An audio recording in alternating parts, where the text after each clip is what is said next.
so Ben want to get into world situation and so on, and I would think, when he talks about the state of the world and the possibility of conflict and so on, I think you dismiss these things, in terms of whether there's going to be another war and all of that. Yes, that dismissed it. Dismissed in the sense that.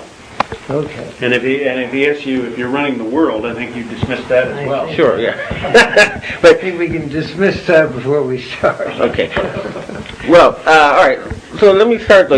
I know that I've read quotes from you before, and I believe also from your memoirs, where you have said that you would like to see the formation of a world government. What sort of vision do you have for, humanity to stop war and get its act together? So.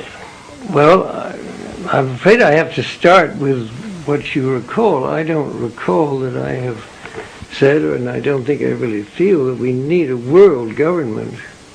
We need governments of the world that work together and collaborate, but I can't imagine that there would be any likelihood or even that it would be desirable to have a single government elected by the people of the world.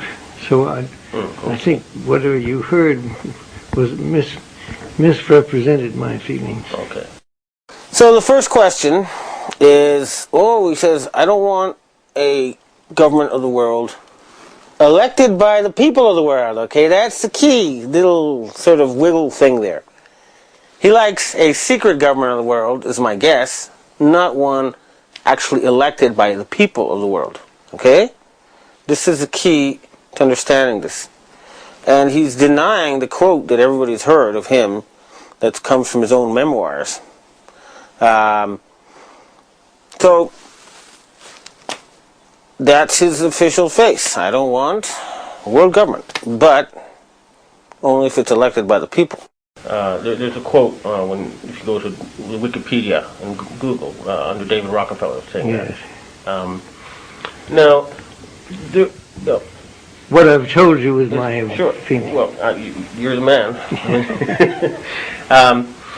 Now, the other thing is, people are worried about the situation with Iran and some kind of wider conflict emerging from that. What do you think is going to happen there? What's your view about the tensions between Iran and the United States right now?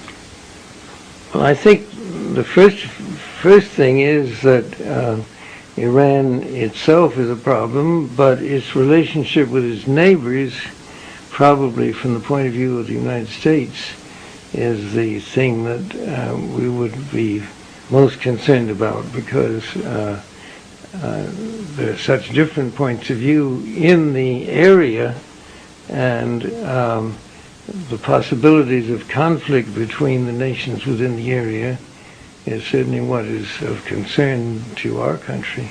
Okay. Now, here in Asia, people say that the current structure of world institutions is not fair. They say that European peoples account for 17% of the world population and 40% of GDP, but they control 4 out of the 5 permanent Security Council seats.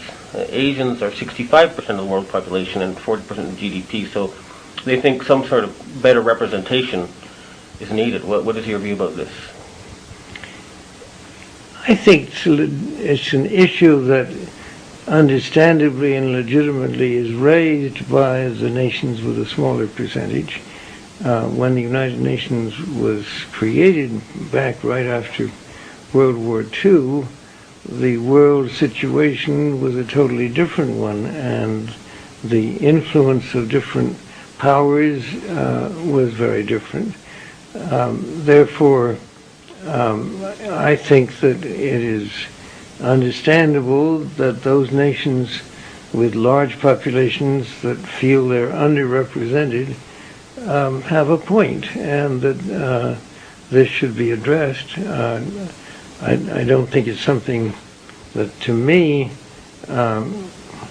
is immediately a serious problem, but I do think that it's something that should be taken up in the United Nations, and that over time some redistribution of voting power within the United Nations structure seems likely and probably appropriate. Now, he's saying Iran is causing trouble with its neighbors, and I'm not aware of any such evidence, okay? It sounds to me like he's just trying to find an excuse to attack Iran. Now, on the United Nations thing, well, basically saying, you know, someday, but not now. And his whole attitude is like, it's really his decision, and it's not, okay? The Asians are tired of waiting. They're not going to wait another forever. Time has run out. This is what the Asian Secret Society is telling me, is that enough is enough. We live on the same planet. We both get rights to decide how it's run.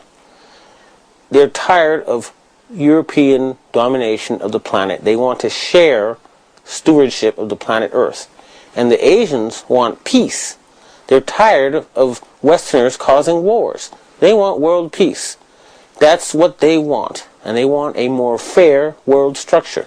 And I don't see any reason why that cannot be done immediately. Now, also, it's sort of difficult for me to ask this, but these days conspiracy theories are running rampant on the internet. And I thought you could, metaphorically speaking, take the bull by the horns and, let me ask you confront you with or ask you what these people are saying. First of all, they say that you are the secret ruler of the world. What is your response to that? Well, in the first place, you're not the first person who has raised this issue. There have been people ever since I've had any kind of position in the world who have accused me of being a ruler of the world. I have to say, I think for the large part, I would have to describe them as crackpots. I mean, it makes no sense whatsoever and isn't true and won't be true. And to raise it as a serious issue seems to me to be irresponsible. Now, you see, that's what happens when you ask a question directly like that, okay? That's the sort of answer you're going to get. Are you the secret ruler of the world? You say, well, no, okay? So, later you'll see why you have to take a more indirect route to get the same response in a different way. So, for now, if you ask the man directly, he's going to deny everything. That's why you have to get a little bit more sneaky, as we shall see. And